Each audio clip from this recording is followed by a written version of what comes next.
For those of you who do not know us, we are sisters, Amy and Nancy Harrington, founders of the Passionistas Project. Thank you so much for being here tonight for an amazing conversation beyond Project 2025 Women's Rights. So we are here with Dr. Melissa Bird, Crystal Walker, and Dr. Angie Levara. We're going to have a fabulous conversation. For those of you who are new to the community, we just wanted to give you a little overview of what we do. We have created an inclusive sisterhood where passion-driven women come to get support, find their purpose, and feel empowered to transform their lives and change the world. We do this with our podcast, with our annual Women's Equity Summit, and this community.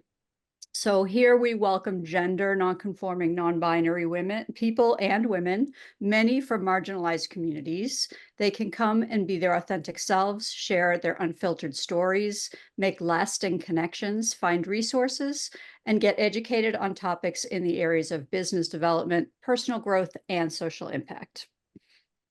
So we want to make sure that you are all enjoying the Stop Project 2025 course that we have, which has been the springboard of this entire conversation. We also wanted to make sure you knew that there is a Stop Project 2025 chat space where we post videos, our speakers sometimes post videos. You are welcome to post comments and anything that's on your mind, ask any questions. We'll be updating that through the election, which hopefully will be the, a turning point in all of this. As we all always say, it's not ever going to be the end of the Project 2025 agenda, but it will certainly be a good step toward something positive. And we just want to make sure you all know that you're welcome to chat in there. And we are absolutely thrilled to have this amazing group of people with us tonight who are going to be sharing their thoughts. We're going to turn it over to them so that we don't waste any more time and they can get into their conversation. And we're going to start by turning it over to Dr. Melissa Bird, who will kick everything off. Yay! Thanks. Thanks. Hi, everybody. I am Dr. Melissa Bird, and I am a descendant of the Shivwits Band of Paiutes, and I live in Corvallis, Oregon. And I am super excited to be ending this conversation, several weeks of conversations with Angie and Crystal.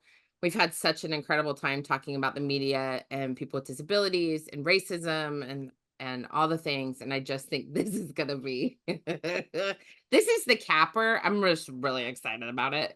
And I just, once again, Amy and Nancy, thank you for creating a space where we can have these conversations in a way that is not just full of robust conversation, but is also safe in a place where we don't have to feel like, the bots are going to come in and attack us at any given moment. I just really am so grateful for the circle and for this platform. And so I'm really, really glad we're having these conversations. So I will turn it over to Crystal, and then Crystal can introduce Angie.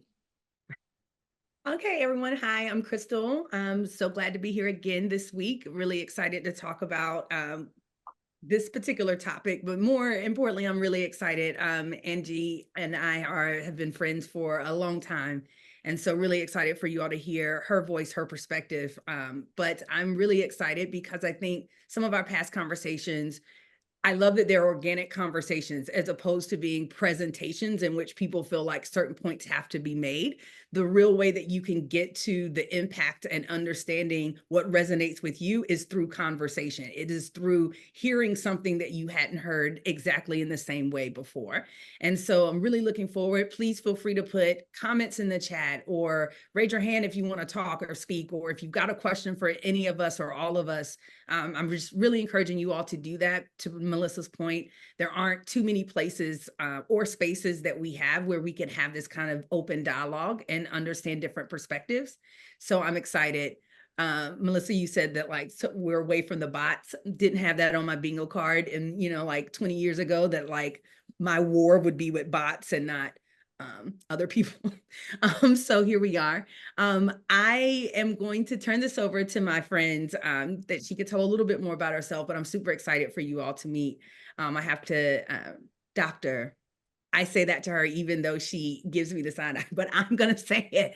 Dr. Angie Lavara. So, friend. Thank you. Yeah, I mean, I don't know the doctor thing. I mean, my students call me it, but other people, I just feel like that's not necessary. But my name's Angie Lavara. I'm gonna, since they know y'all, should I introduce myself a little bit and tell my background? Okay.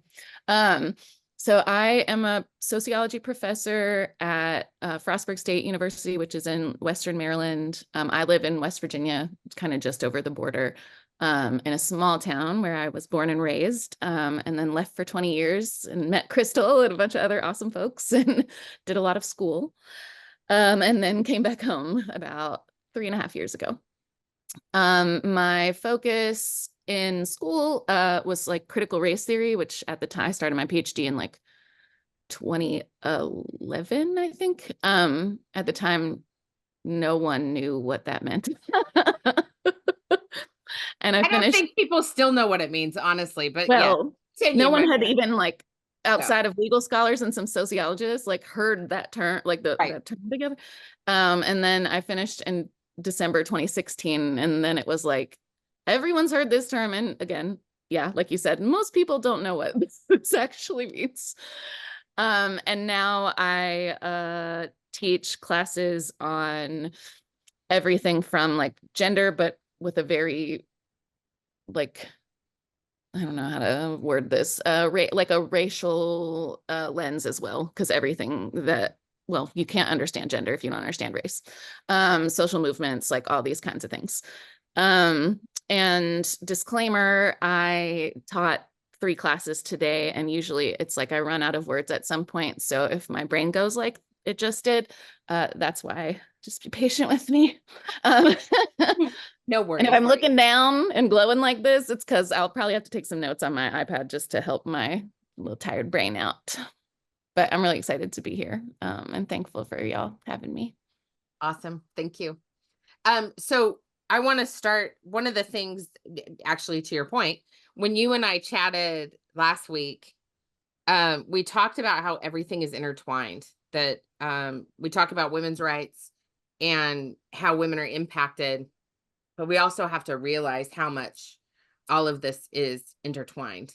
And I'm wondering, I mean, given that you talked today, but in particular, if you could talk a little bit about what that intertwining looks like from your perspective and what you have realized since sort of this launching of Project 2025 and all the things we've been dealing with politically for maybe the last year or so.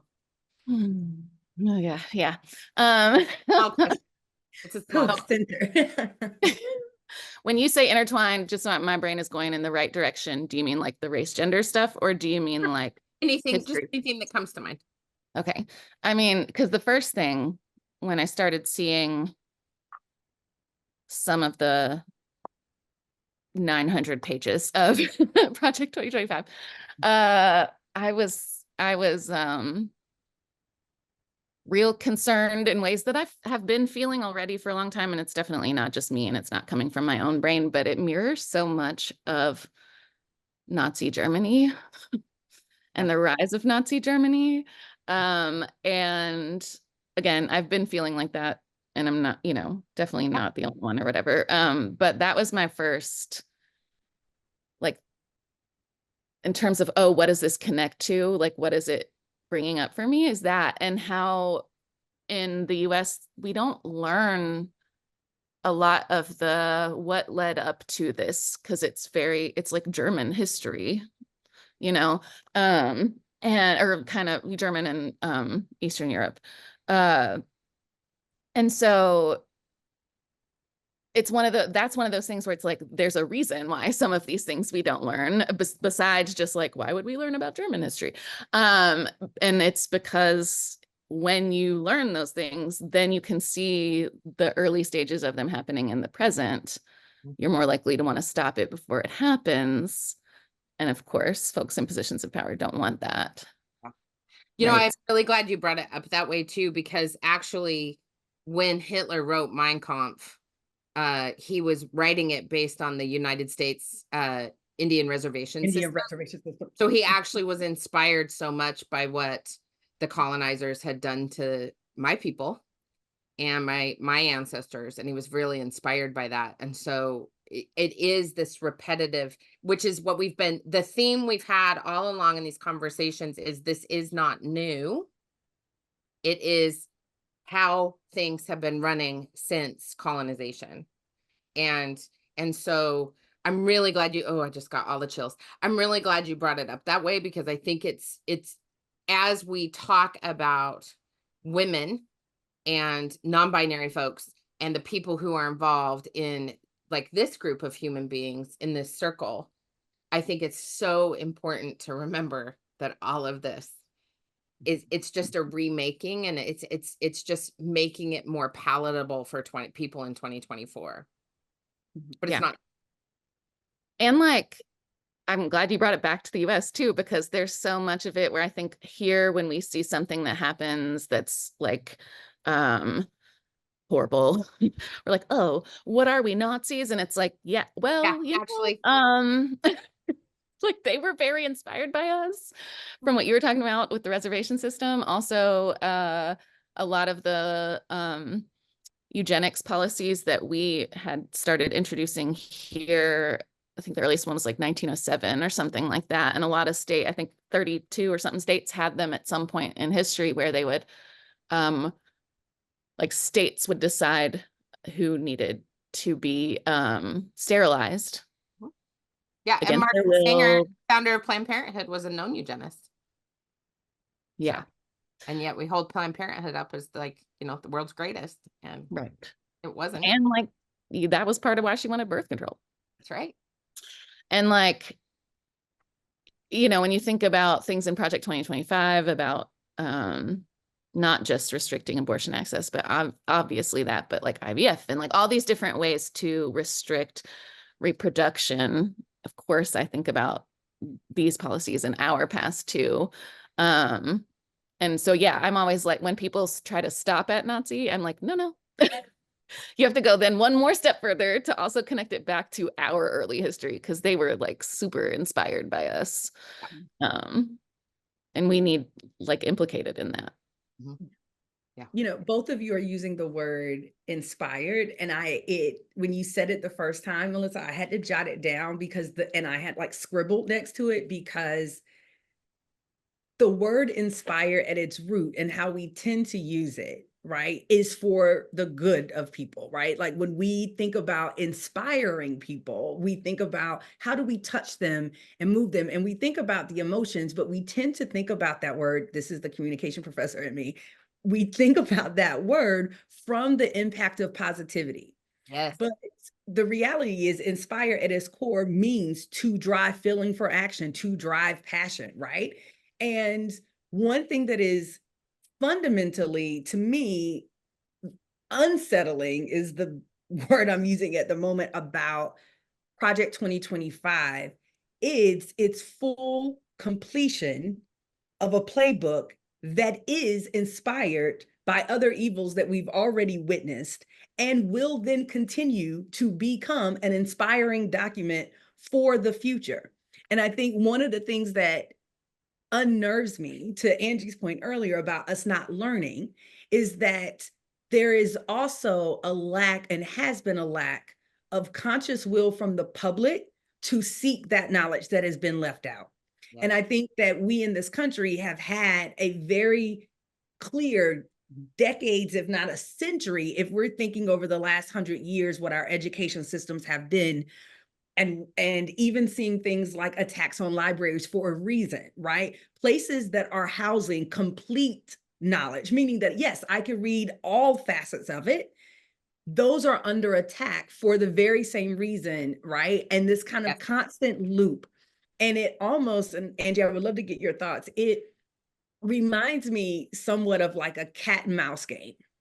When we're talking about change, when we're talking about social movements, when we're talking about women's rights, and we think about, some of these major milestones, 1920, like when we hit these kind of major milestones about all of the progress that we've done, all of that progress was only a small step, right? Because every time we made that progress, the barriers got moved. The highway got longer, right? Like, and others are learning from our work. right? And because of that, that is where I sit on this idea that at some point we have to stop taking incremental change. And that is happening a lot in our two-party political system, where we're talking about we're starving, we'll get a dangle of a grape, one grape, when you could have always handed us the whole bunch. And you've chosen not to for a reason. And so, Angie, I would really love to hear your thoughts on how do we, as human beings who care about the rights of women and non-binary, and I keep including non-binary in this group with women because oftentimes they are being marginalized for the same reasons. And those policies that are impacting women are impacting non-binary people as well. How do we start to position ourselves in our learning and our thinking in a way that allows us to, as you said, spot what we're seeing, but then what's the extra things that needs to happen, right? And I think some folks aren't sure how to manage that growth. Like, okay, now that I know it and I see it happening, and to your point, I'm seeing it happen from places that I thought were supposed to be the champions, i.e. Planned Parenthood. How do you exist and operate and still find a lane to have impact when some of the very systems that have been somewhat helpful are equally, if not more, harmful to the work that we're trying to do? Mm-hmm. I think like step one in it is, before you can think about like what to do and, you know, what your role is and stuff, is knowing, like you were talking about, you know, we've made these gains, but then the goalpost moves. But also, like, some of those gains were just, it's like a grape, but it's like a plastic grape, but you didn't know it until you already grabbed it. But also, then people are like, well, they gave you a grape though. Why are you nitpicking about whether or not it's plastic or real food? Like, and that's huge. Like, that's a huge important thing, whether or not it's plastic or real food, beyond the point that it is literally one grape. You know? And so it's like this, I think there's this need to feel like you've got to celebrate small wins. You know, you've got to celebrate each little step, or people are going to get tired. And like, that's the social movement stuff. And it's true, but also I think sometimes some, you know, different groups like will take that to the extreme, and it's like any little thing, even if it's a plastic grape, they're like, we have to celebrate this or people are gonna get, you know, like drop out of this or whatever. Like, we can't act like we're not grateful. And this is something that I think studying like critical race theory sort of changed my whole life. Like, this is one of those things. One of the kind of founders of it, his name's Derek Bell. And his kind of life trajectory was that he was a Black man who went to law school in like the 1950s, maybe even like late 1940s, when he was actually definitely he was in college at some point in that time. And he finished law school. He at first went to work for the Department of Justice just after Brown versus Board of Ed was passed. And with Brown, the Supreme Court said separate schools are inherently unequal, like racially separate schools, inherently unequal. Desegregation is the answer. We should do that. And they kind of just like left it there in 54. They came back a year later to determine a timeline, which they then said was with all deliberate speed. Which is like, okay, if you tell me to do something I don't want to do, and you say do it as quickly as you can, guess what? It's not getting done. Like, not the way the amount of stuff on my to-do list and my brain works. Like, that thing is just getting pushed down, down, down. And that's what happened. Of course, all these school districts all over just were like, okay, and didn't do anything. And so the government, but also different organizations, ACLU, NAACP, like all these different kind of facets came together and were like suing school district by school district. Any district that hadn't desegregated yet, you have to go through the whole court process and then kind of force them to. And so Derek Bell was doing that work. And again, at first for the Department of Juvenile Justice, then they told him, they first of all put his like office in a closet or something. They were just treating him horribly because he was Black. And then they tried to tell him that he would have to, like, he was a member of the NAACP. They're like, you're going to have to leave that alone if you want to work for the government. Sorry. And so instead he left and he went to work for the NAACP doing the same thing. And then he, fast forward, you know, did that work for a decade and a half or so, probably received tons of death threats and all kinds of horrible things, you know. And then he went to be a professor at a law school. And I think what happened, and this is all important for this theory. So he sat back, he's looking at the work that he did in his early law career, and probably also thinking quite a bit about how dangerous it was to him, you know, like how much he sacrificed. And then we start to see in the 70s, into the 80s, into the 90s, into all the way to today, though he's not with us anymore. I think he died around 2008. He's like, oh, schools are more segregated in a lot of places than they were before Brown, at the very most, because of a bunch of subsequent court cases. Brown is nearly ineffective now. It's like essentially through, again, a lot of court cases challenging it. The Supreme Court has said that if a school district makes one good faith attempt, that doesn't even have to be successful, good faith attempt to desegregate their district, one ever since Brown was decided in 1954, then they have met the requirements of Brown. So he's like, damn, if I could just act in good faith all the time like that, shit, I get away with all sorts of things. Right. Wow. And he's like, I nearly died for this. You know, like it did nothing. It didn't fundamentally change schooling, except for, we now know it led to a lot of Black teachers losing jobs, a lot of Black administrators losing jobs or being demoted at their new schools. It led to a lot of Black students being exposed to hate really early, much earlier than they ever were when they were in like all Black schools with Black teachers. So there are people who argue that it was like the wrong move, you know, particularly when you look at the segregation or the desegregation stats or the segregation stats now. And so he came up with this theory that he called interest convergence. And because I'm a professor, there's a really great book on it called Silent Covenants, if you would like to read more. Literally changed my life. So but what he does is he talks about how, like, we really have to look at the things that especially our government offers as a solution to something, because, and he traces it in this book back way beyond Brown, like back to even the Emancipation Proclamation and stuff like that, that so many of these things were empty. They simply reorganized oppression, put it in a different form, or made you think it was, but it wasn't even really doing that. And so he's kind of like, okay, yeah, celebrate small wins, but make sure they're actually wins. Because so much of what, I mean, anyone who's in a position of power like that, they want to keep it. They don't want to give it away, and they're going to do everything that they can to keep it. And people don't want to be oppressed, so people are going to do everything that they can to try to stop that. But a lot of times those people in power are just like sort of reformulating how oppression works instead of actually making incremental steps towards something better.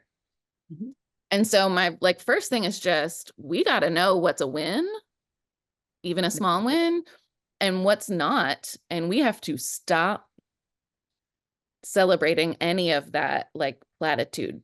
Can I cuss here? Fuck yeah.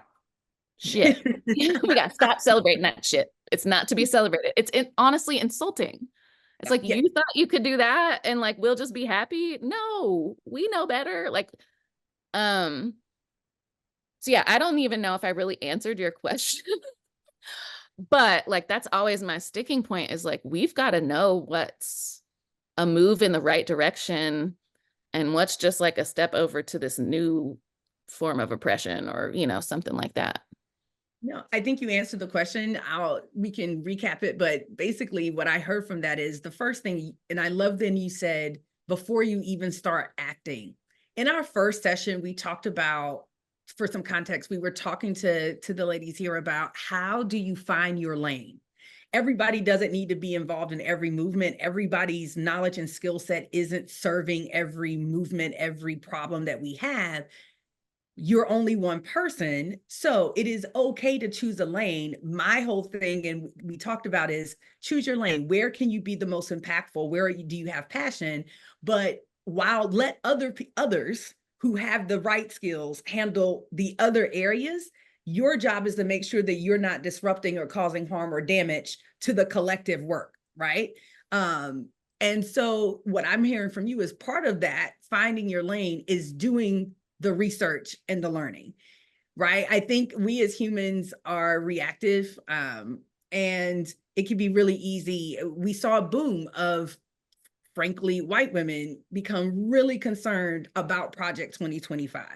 And I think that it is great that there are more eyes being critical on this. But, right, that means that if you're going to be along for this journey, there's some work that you have to do. And that doesn't necessarily mean being actively in everything. There are some books that you might need to sit down and read. There are some podcasts that you might need to listen to. There are some academic lectures, which, by the way, for those of us who have been in academia, know they're free all the time. Find them all the time, right?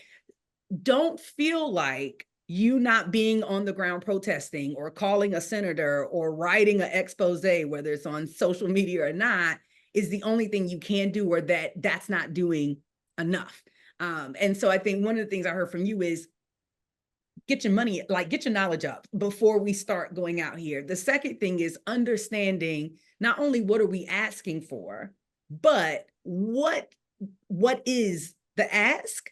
How does that ask transition to getting what we want, so that you can be really clear on whether or not this was a win? Mhm. Like those are the two like biggest takeaways. And I think that is completely in connection to a lot of what we've been discussing already. But one other thing I want to bring up too is, as women who are coming to this table now, that are already coming with different perspectives and different lived experiences, and who have, some may have had very different ways in which they were thinking, ways in which they were politically supporting in the past. How do those folks grapple with the cognitive dissonance and the uncomfortability of what they are going to learn, what they're going to be exposed to, and the knowledge that they have somehow wrapped around as a value? And I say that because I have found that a lot of stuff, when we are talking about Project 2025, that people are unable or unwilling to admit that some of the very things that you call a value were never value. They were always bias, bigotry, racism, and all of those things. And you had a strong enough community that made you think that it was a cultural norm that was a value. It was not that. It is a position. It is not a value. How do we start helping people? Because I do think that it's much easier to change someone's opinion than it is to change a value that they think is at the core. A perfect example of that, I come from the South, that Confederate flag everywhere, right? And it's my heritage, it's my culture, it's my values. And then when I say, but that flag flew during a war about X, Y, and Z, with the number one priority being money, so we traded souls for money. Are you telling me that's your value? And they can't dissociate the difference between a value, right, and a choice. And I think there are a lot of people who are going to have to grapple with, you have chosen to take these positions because of what it has afforded your life. So how do we start, like, for, and feel free for those of you also just really curious, like all of us have had moments where what we thought we knew, what we thought we felt, right, wasn't true once we really did and had to deal with that reckoning. But, I'm really curious for, to hear you and Melissa talk about, like, how do we help people understand that there is going to be a reckoning and it's going to be internal. Yes, we are all preparing for this 2025 and all of these other external things, but there's going to be a lot of people who are going to have to sit in a lot of stuff for themselves as they decide to be on this journey and do this work. You want me to go? Yeah, you go first, Angie, and then I'll add to it. Okay. I feel like, okay, step one, this is the sociologist in me, but we got to realize that these things are like embedded in all of our social structures. They were when our parents were being raised. They were when their parents were being like, it's in our society. It's not something that you necessarily chose to be exposed to, right? But it's our responsibility to learn it, to understand how that's impacted us, and to implement the necessary changes. It's responsibility, but it's not like we signed up for that, right? So I think for myself, it's like I always approach it with grace. Like, I didn't ask for this, but also that's what I learned and it's messed up. So let me adjust. Right. Like, I think that's step one, is just like, yeah, embrace the fact that you're going to get really uncomfortable, that you're going to probably be much more cynical than you were before. You very well may turn into someone like me, who's like the person at parties who's like, so can we talk about capitalism? It's killing me right now. Like, you might be a little bit of a buzzkill. But also you'll be a lot more free. Like, I definitely think, especially for white women, I start out, this is fresh on my brain because last week was our first week in class this semester. I start out every women's studies / gender studies class, we just changed our name, with a Barbara Smith reading. And she was she's still alive, an amazing like scholar, activist, and she was pretty involved real early in the development of women's studies as a field, but also like Black women's studies as a field, because she kept telling all these white women who were in charge, like, y'all need to, you can't understand race or gender without understanding race. Like, we gotta, think broadly, and it wasn't happening for a while. So then she helped develop Black women's studies. Anyway, the piece that I have them read is this piece about how she's talking, it's a transcribed speech, and she's talking to a room full of mostly white women. And she's like, basically, you need to understand that solving like racism also frees you. It's not about being a savior. It's necessary for your freedom. And when I first started teaching this, like my students would be like, how? And we'd have to really break it down. And I love Gen Z so much. They're like, immediately they're like, oh, this is why. Like, and it's like, I just love them. But anyway, I think that's a huge piece of it too, is like, there's so many different ways that that's true, down to like literally your physical health. Like, racism is literally bad for white people's physical health. Yet we still do it. So, and obviously far beyond just that, but I think, that's a huge piece of it too, is like, you gotta think about this as like this is necessary for my freedom. It's going to be uncomfortable. It's necessary for my freedom. In the same way that, like, I think I've been in therapy for like 6 years now, after a really awful, all kinds of abusive, except physical, basically, relationship. All that work has been really hard, really uncomfortable. And it's the only way that I could like get freer. So it was all worth it. Yeah. So yeah, I think that's my first two. I feel like there was another thing floating around in here, but Melissa, do you want to talk for a little bit, and maybe it'll come back to me because it left. There's 3 things that really like bubbled to the surface for me about this. One is particularly for women, we harbor this guilt and shame about not engaging, particularly in activism, perfectly. And so there is a great fear that we're going to say something wrong or do something wrong. And part of that is because of the ramping up of cancel culture. And part of that is because we do say things that hurt others and either intentionally or unintentionally, right? But I was at a conference in 2019. I was at a conference, and we were actually talking about truth and conciliation in the Christian church, which was like really an amazing conversation. And one of the things we were talking about was racism, particularly in the context of the Christian church. And the conference was for people who had been harmed, LGBT people and people of color who had been harmed by Christianity, but still had a very deep faith in God and still wanted to embrace their faith. And there was this panel of people of color, and this white woman came up to the mic and basically said, "I just feel really bad that I'm white." And this beautiful, amazing Black woman was like, "Please stop it." Because she's like, "Please stop it. You didn't choose to be born white, just like I didn't. It's not like we were all up in heaven making decisions about this." And I loved that response so much, because I think part of what we're talking about is when you mentioned that we oppress others to maintain our own status, we do it all the time.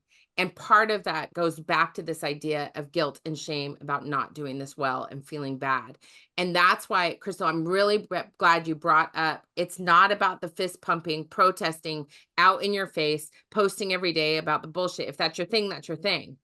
But it is about doing the background work to learn more about, like one of my favorite books, All the Real Indians Died Off and 20 Other Myths of Native Americans. Feel free to put that one in the chat too, along with the other one, is one of my most favorite books about Native American people, because there were things in there that I was like, oh my God, I have been thinking that way about my own people, particularly about alcoholism. And boy, did my head just completely explode when I read that book, right? And so also owning, like the first time I found out that the suffragettes were actually a bunch of racist bitches. Like that was really, really painful for me, finding out how racist Alice Paul was when I have her framed photo on my wall. Like I've been honoring this woman for my whole life, and I'm like, oh my God, this is horrifying. And learning that Margaret Sanger was actually a eugenist, like these things are real and they're important, and we have to be like, okay, how do we not repeat history? And the way we don't repeat history is we learn history, and we learn it from all different places, not just our own lens, right? We learn it from people who do not look, talk, or act like us. And so that's the other thing, that oppressing others to maintain status, I think, is so important for us to just acknowledge. And we do it by making fun of other people. And this is the third thing. I've had this occur to me several times today, is we have absolutely no right as a quote unquote feminist movement or a women's movement to expect men to walk alongside us when we have spent the last 50 fucking years bagging on men. Zero right. They are not safe in our spaces. Some of them rightfully so. But I happen to be raising a young man who turns 14 on Saturday, who has more compassion and empathy than my daughters do at this point. That little boy, when Dobbs happened, Katie and Gwen, my daughters, were like, whatever, like, okay, so that sucks additionally for all the other shit we have to go through, blah, blah, blah, as women. Like, they were like mad and frustrated, but not shocked in the least. Sean crumpled. He was sobbing, he had snot coming out of his nose. And he was like, what does this mean for my future partner's mom? What does this mean for my future wife? What does this mean for me as a man who when I grow up, who wants to have a wife and a partner? What does that mean for our future of our family? That was and he was 12. And I was like, damn, I'm doing this right. And also I was like, yes. And then that night I'm watching some video on TikTok or some shit, and these women are making jokes about men like it's some funny thing. I'm laughing, and my husband looked at me and he goes, How do you think me listening to that makes me feel while I'm watching you get such joy out of what she's actually saying? And I was like, oh my God. Mhm. It was one of those moments where I was like, I had to really start evaluating the language I was listening to from feminists, identified feminists, listening to the hate and the anger and the vitriol, which some of it is very well placed, by the way, but not across the board. And how do I reflect that upon myself? And how do we start to think about how we can help men understand not only why we have left them out of spaces, but also say, you know what? I totally get it. We have not created a place for you to be able to walk alongside us into a clinic, because we've been spending the last several years talking about how we can do it all by ourselves. And we can't, because we're communal beings.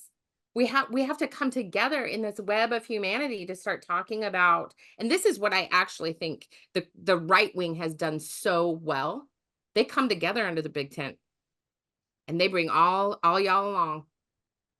All y'all along. They're just like, come on in, come on in. We can change you. We can assist you. We can fix you. And they play to that. And we don't. Okay. No, points were made, shots were fired. I think actually your point connects to Angie's point about this concept of what is this doing for us to be free? And like, how does that ground us back to what we want? I think I said it during our first session. White supremacy has done one thing really well, and that is creating this idea that there are a lack of resources. And in communication, the concept, the term conflict exists when there is a real or perceived, that's the key word, real or perceived lack of resources. And if we take a step back, right, and you think about that at a level, if you've got siblings and they're fighting over the popcorn, it's probably because there's only one popcorn left, right? Like when you first come from the grocery store and there's enough packs of popcorn for everyone, nobody is conflicted. It isn't until the last thing standing. And what white supremacy has done is created one of everything and then told everybody else to go fight for the thing. Like they set us up for like a gladiator survivor situation. I say that to bring the point of when I think about the women's movement, and Melissa, you were talking about the suffrage movement. I did a session a few years ago, and I think, Melissa, this is one of the ones that you and I connected at when we first connected. And I actually talked about the connectivity to power and ownership for white women as one of the first glimpses at understanding what it would mean to be equal, but equal to duplicate what men were doing. Yes. And the example that I gave was that if you were a young white woman during the height of enslavement, one of the few ways in which you had autonomy to make decisions about anything outside of not even yourself was about another person. And the enslaved people in which you had ownership, power of, we've even, right? We have tales and examples of young white girls being gifted slaves for Christmas. That was essentially, to me, a bow being wrapped to say, this is a little taste of what it could mean if you had the full autonomy and the power in which the rest of us do.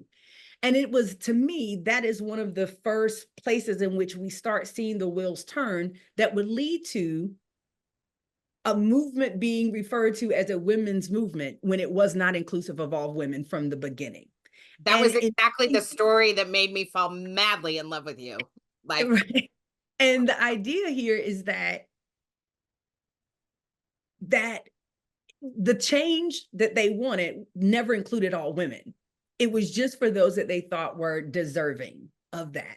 And recognizing that there were still going to be limitations to their own power, right? And so to not put themselves out of the privilege of being covered by white men when we're talking about traditional families and what that looks like at the root cause of this, right? So they made concessions on their own, right? To say, yeah, we want to have the right to vote, but we want to write this in a way that leaves other people out, right? And when you start a movement like that, you are going to have problems. You know, Angie and I talk a lot about people using words like, I want to disrupt or dismantle. And sometimes we're like, no, you need to burn it down. Some of the very systems that we have in place started from a place that was not inclusive. And somehow we all think that with a flick of a button and one click vote, that we can say, no, this movement now includes everyone.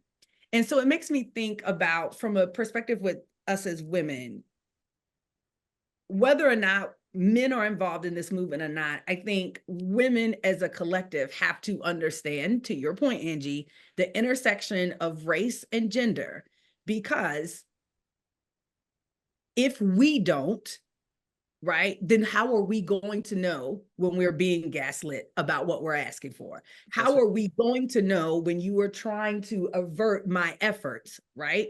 Because as soon as there's a place for a wedge to be, because we've left out the intersectionality of race in this discussion, that is going to be the place in which they will attack, and it is going to be the place in which there is constant divide.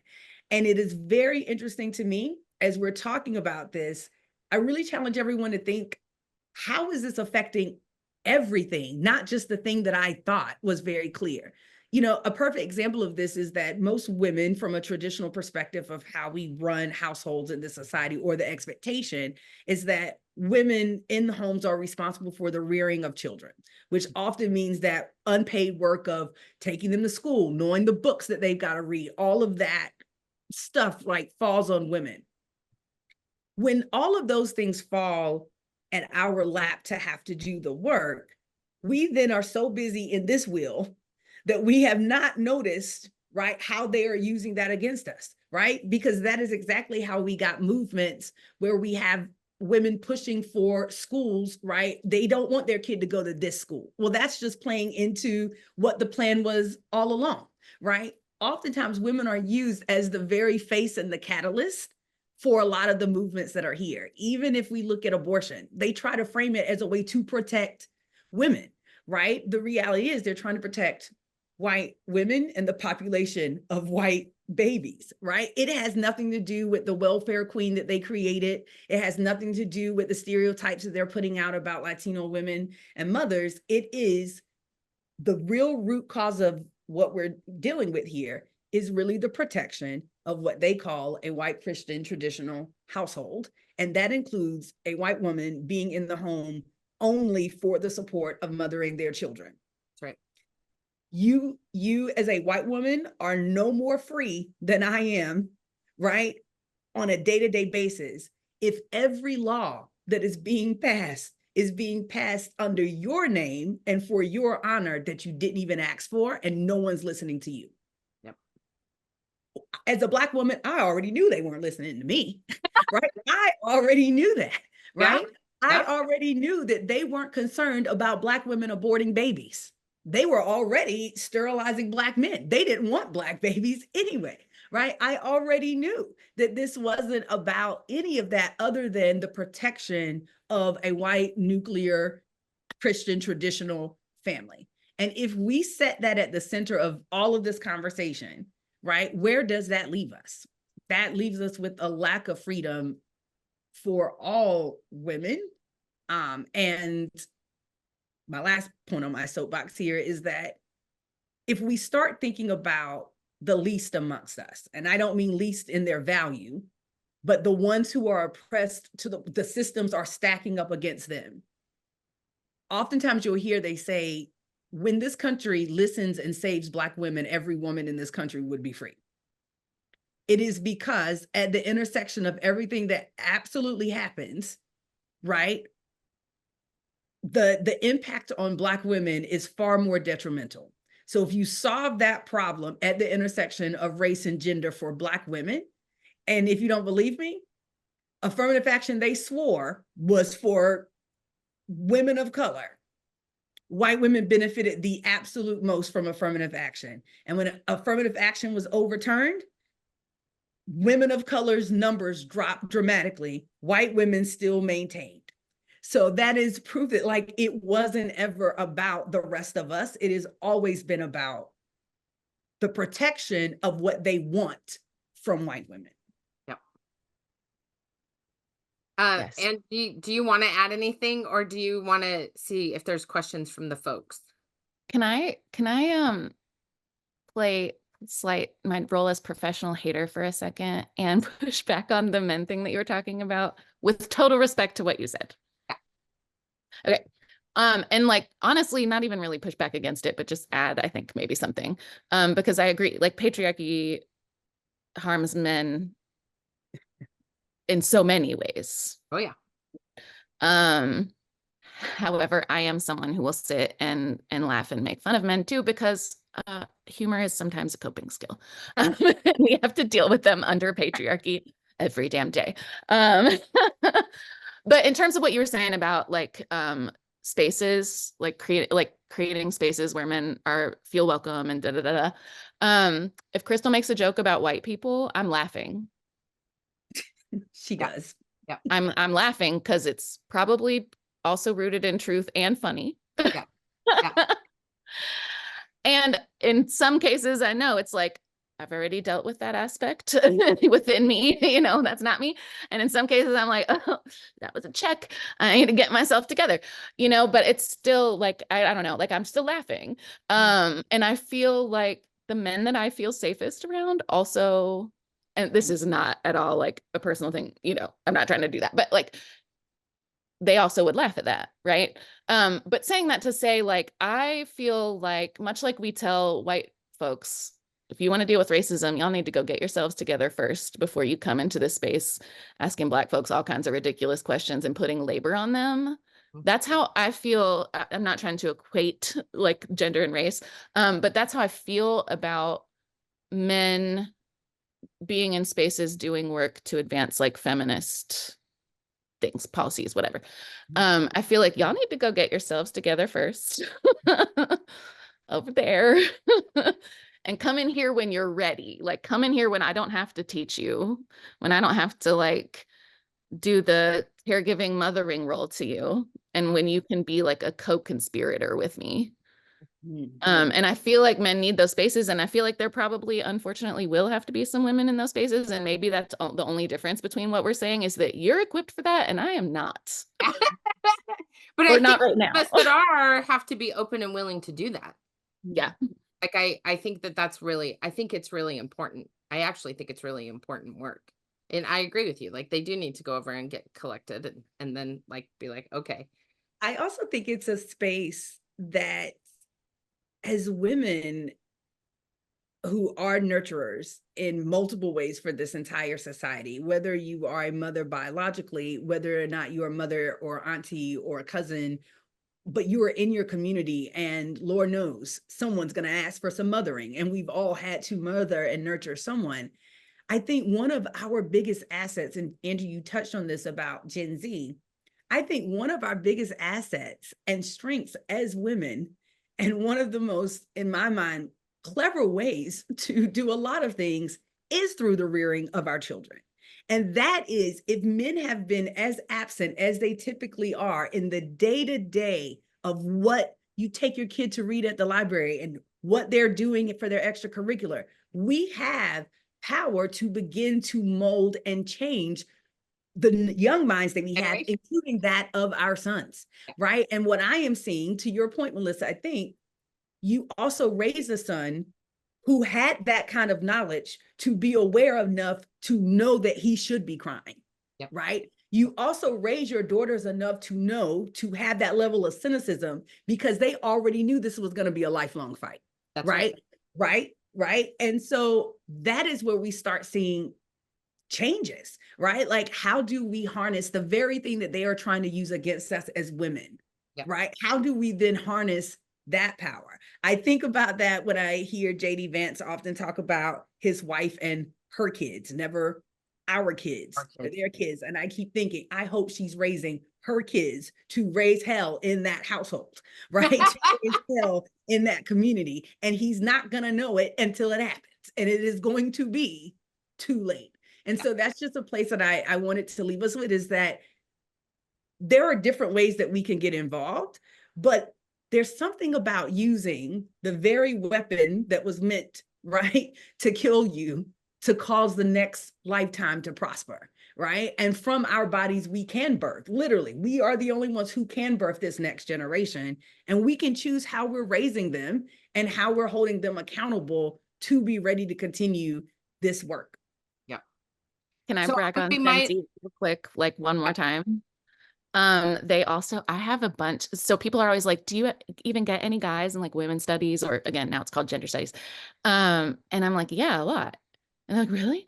And part of it, there's a lot of reasons, but part of it is that I have young women who take my classes and then basically tell their boyfriends, Yeah. you have to take this class or like, this is not going to last. And I'm not teaching you it. You just need to go take that class and learn it on your own. And again, I love them. I want to be very mindful of time and be okay. Are you all okay if we go over a little bit? Okay. So I saw Kim come on, and I don't know if Kim has a question, but I want to give people opportunities to ask us questions if they want to,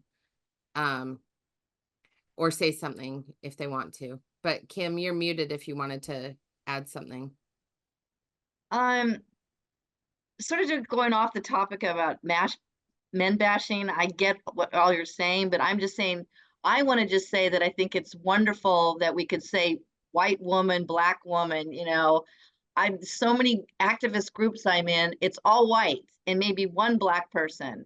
And I don't like that, and so in fact, this was a few years ago, I did a Black Votes Matter text party, and it was all white. So I think it's wonderful that we can all be of, different colors here and talk. And that's what I think is so important. I think that's the most important thing, is rather than, and I don't mean this derogatory, I understand what you're talking about with the men, because we've all met those kind of men. Fortunately, my husband's not like that, but, and my friends aren't, of course, that's why they're my friends. But I think the most important thing is all of us, we need, instead of like saying, oh, this is why it's all this, we just like move forward. Let's get things done, and so. I think what this illustrates is how critical it is for us to remember that we are all intricately woven together. And that is something that colonization and white supremacy has really stripped from. I mean, and it's intentional, like Native communities think 7 generations ahead. Like it's literally in how we operate as human beings. And part of colonization is to split us all, which really got amplified post World War II, when we all had to live in these homes and be siloed and separate in these neighborhoods. And what I think this illustrates, and Kim, I think what you're talking about is the reminder that we are all intricately woven together. Absolutely. Even if we are in separate spaces, we still have to come back together as a collective and remember that we are all here together at the same time. And I believe we're all here together at the same time for a reason. We're all here together now in Zoom, and now with Zoom, we could be all together. Like I said, a lot of these activist groups I've been in, which would have been mostly on Zoom, it's been all white, and like I said, maybe one black person, one Asian person or something like that. So we don't need to be we shouldn't be separate. Now that we have this opportunity through Zoom to meet like this, we should, but I don't know why I'm still seeing it so separate. I don't like So it. you I wanna don't say want why? it that way. What? I said, Crystal, do you want to say why? Oh, no. I was going to say, when we think about community, and in communication, we talk about there are 7 reasons that we form relationships with people. And one of those is proximity, right? And at the end of this, and again, I'm laughing because Angie and I have a thing like it goes back to racism, right? We are communal people, but we've taught that our communities are very finite. Like we have really redefined what community means in order to make this work, right? In the past. And I think exactly what you're talking about is how do we break down the silos and the way that we've operated communities? How do we expand what I say when I say it's my village? But I think that part of that has to do with proximity. If you are living right? And have been living in mostly white neighborhoods. That often means that you are also probably have mostly white friends. And then that will mean that your kids are going to schools with mostly white folks, right? And it is the same thing. It's a little less for communities of color because we often get bused to the same school because they're not going to build one for every neighborhood, which also intrinsically has some advantages in the sense that we get exposure to different communities earlier than a lot of white people get introduced, right? Right? Like everyone else coming in is the other, right? Or like to your point, that's how it's easy to notice that there was only one white person or one Asian person. And so I think that some of that is not being willing to actually make connections with people outside of yourself to know how to do that, right? And how to do that in a way that isn't tokenism and isn't like you're treating me like a lottery winner, like, oh, you should be so excited that we invited you here, right? And I think that I that's get that. So a how lot do of you that. break down that barrier?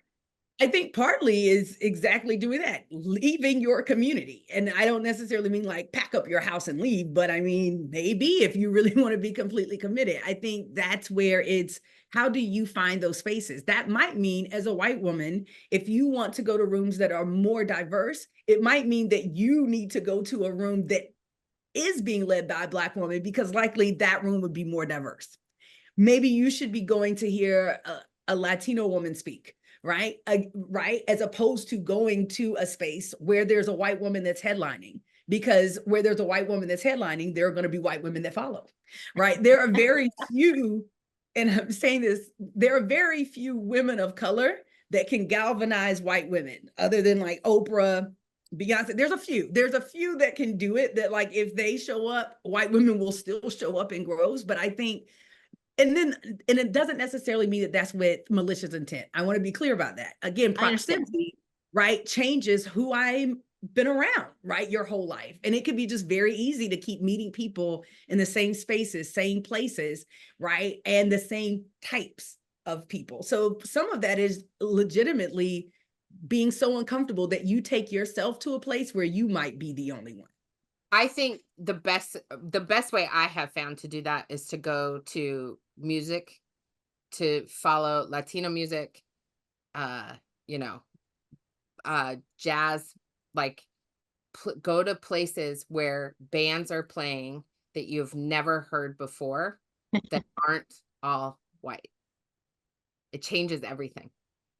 And if you're like specifically talking about like activist spaces, you know, or organizing spaces, I think anything that like doesn't explicitly mention race or isn't explicitly, like Crystal said, like led by people of color, and it's very clear in all of their messaging that that's the case, is probably not gonna be touching on race and is probably gonna be a mostly white space. So if you're seeking out places, even if like your activism is you know, centered around like reproductive rights or something, I think still seeking out spaces where race is like a central piece of all of their messaging, or, you know, we're going to like have this teach-in that's about like overturning Roe and what that's done for like Black and Indigenous women in terms of like safety and health and stuff like that, like specifically, you're going to have a much more diverse crowd. I think if it's neutral,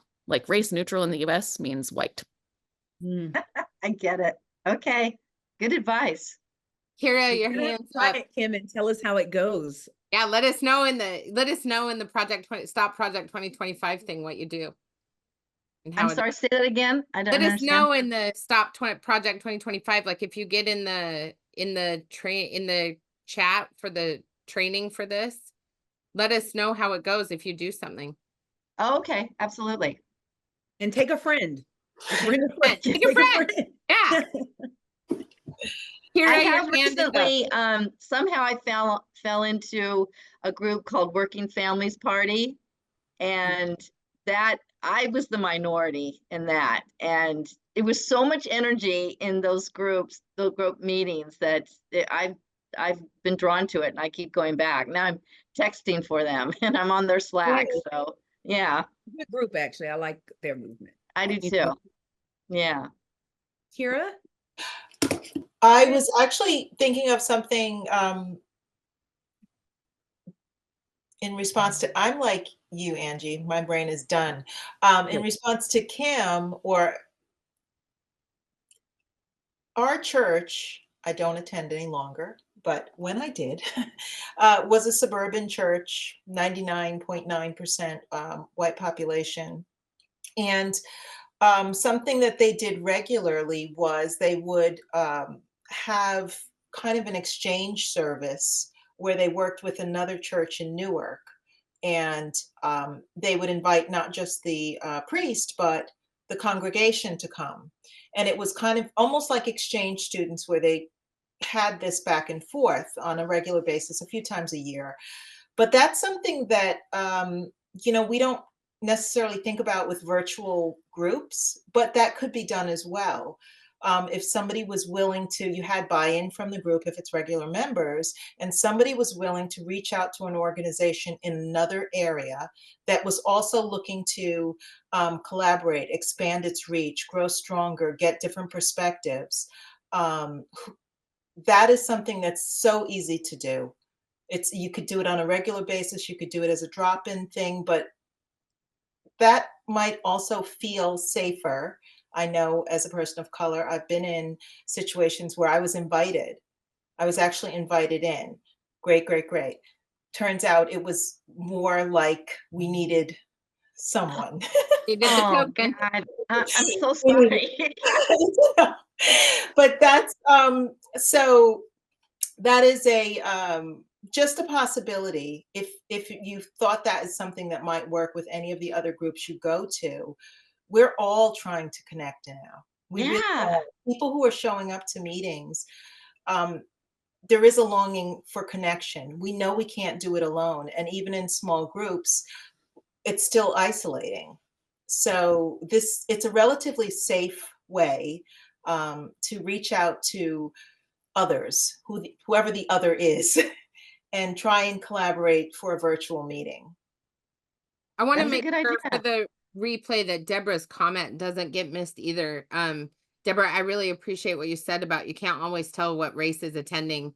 You're a Black woman. The word biracial didn't exist when you were growing up in an all-Black city. I think that's such an important point. And I think it's something that just it weaves into this whole entire conversation that we're having. Exactly. Thank you. Exactly. To this point, to my ignorance, I apologize, but then if someone is biracial and you call them Black, that is not correct. I mean, that's sort of a faux pas or whatever.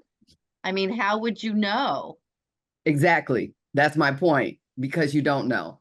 And when I So- start to talk, people are like, oh yeah, but no, looking at me, you can't tell. But then I tell people I'm a product of slavery, And Uh-huh. the Yeah. Blackness in my family's been diluted.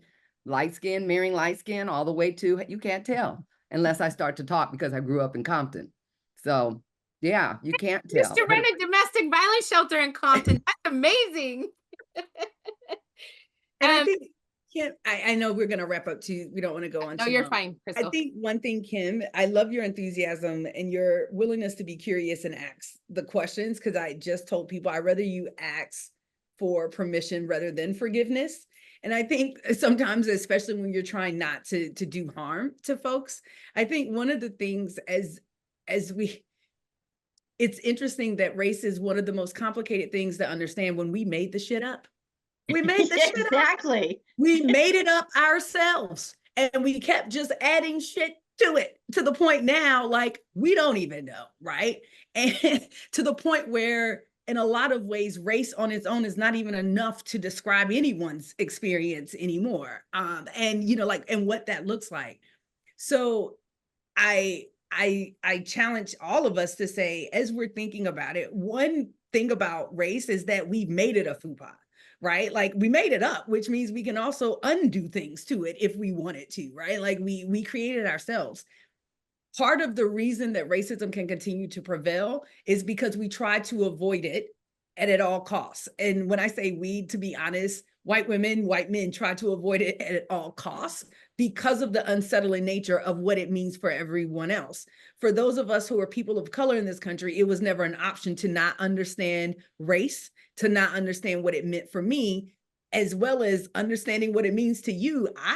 A lot of folks of color understand how racism is hurting white people more than white people know how it's hurting them, right? Because we see what that world looks like.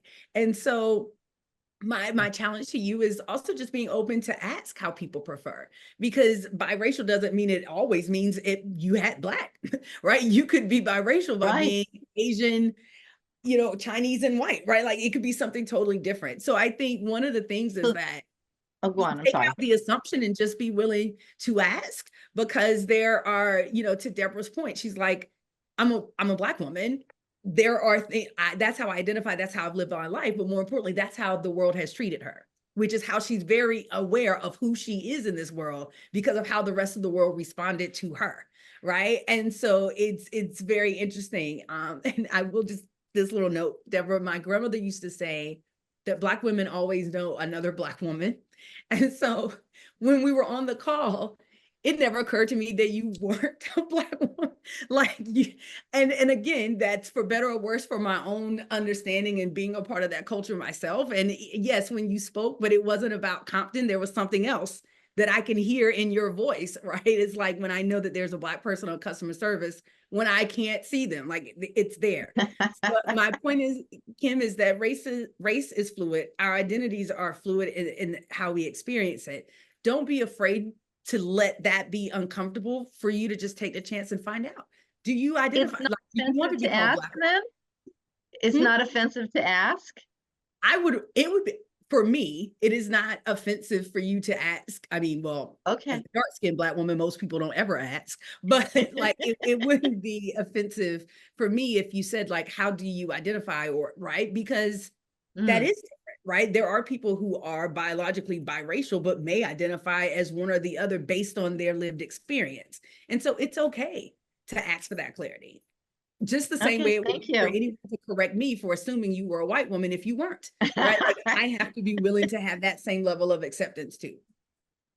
I just want to add that Angie's dropped a couple of good truth bombs in the chat. One of them is that more than 85% of white people in the US live in neighborhoods that are 99% white.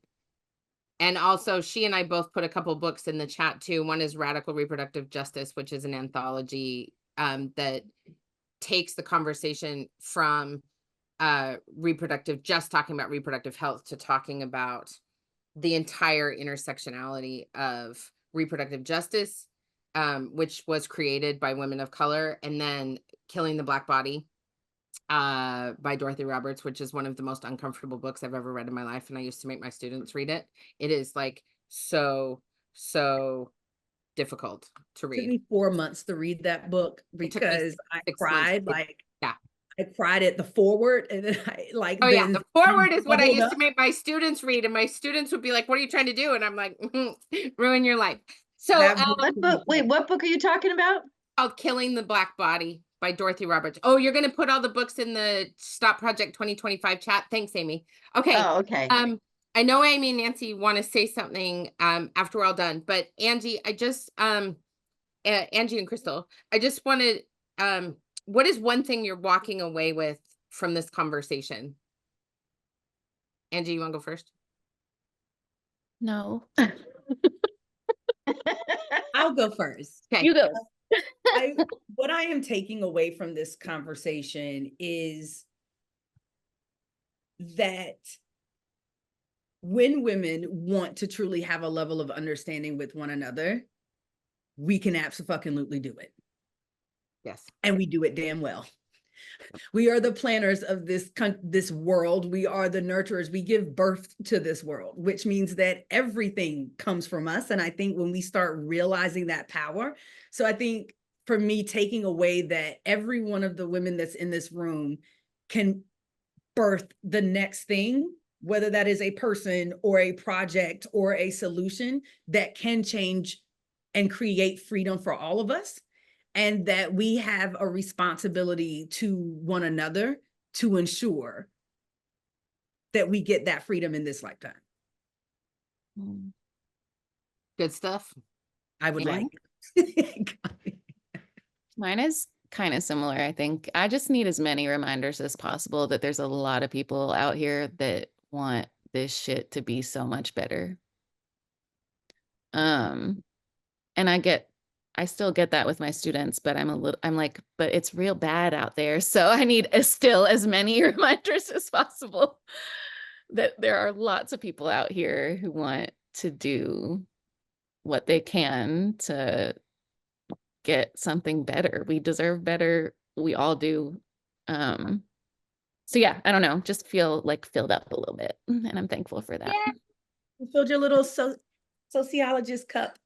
Yeah. We took a little bit of the cynicism that comes from the knowledge, right? Yeah. Well, I want to thank y'all for doing this with me. And I want to thank Amy and Nancy specifically for creating a space where we can have all these conversations. Again, like it's just, it makes my heart so full.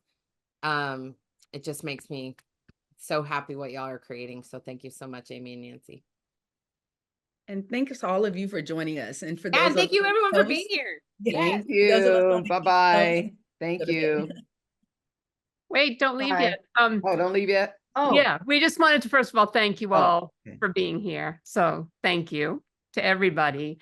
And Kim, to your point, that's why we created this space, because we want to have a place where everybody feels welcome. And although we are white women who created this space, we are the background of this space. And this is a space for women like Dr. Bird and Crystal, who are among our power passionistas and our core driving force women, to lead these conversations, because we want people who have lived the experiences to have the platform to do that, because as they'll be the first to tell you, they don't always get that opportunity. So we hope that you'll come back and you'll enjoy more of these conversations, and we'll all collectively be able to teach each other and learn from each other, and most importantly, connect with each other. And so I want to just thank Angie and Dr. Angie and Crystal and Dr. Bird for being here tonight. And most importantly, I want to thank Dr. Bird and Crystal for this unbelievable series that you've led. We are going to post the replays of all 3 weeks in the Stop Project 2025 course and in the chat, and we're going to spread them far and wide. We're going to give you all links, and please feel free to share them with people, even if they are not members of this community, although we encourage people to join, to watch. We also just want these conversations to get out as far and wide as possible, because from what we've seen, no one's having these conversations, and they're critical. So we just want to thank Dr. Bird and Crystal for all the hard work that we know you put into this, because we know it was a lot, and for bringing in amazing guests and for all of your insight. What else, Nan? I just want to add that if you want to continue this conversation and hear more about this, we are really pleased to announce that in a couple weeks, on Monday, September 30th at 5 p.m. Pacific, we are launching a new 4-week course with Crystal called DEI Mythbuster, Grounding Through Cultural Intelligence. So please come back. Please spread the word about that, because it's such an important conversation and we want to keep it going. And like Amy said, we just thank you all for giving us your time and for being here. And we love you all. Thank you. Love you too. Thank you all. Thank Thank you. you, everybody. Everyone, have a great Bye. night.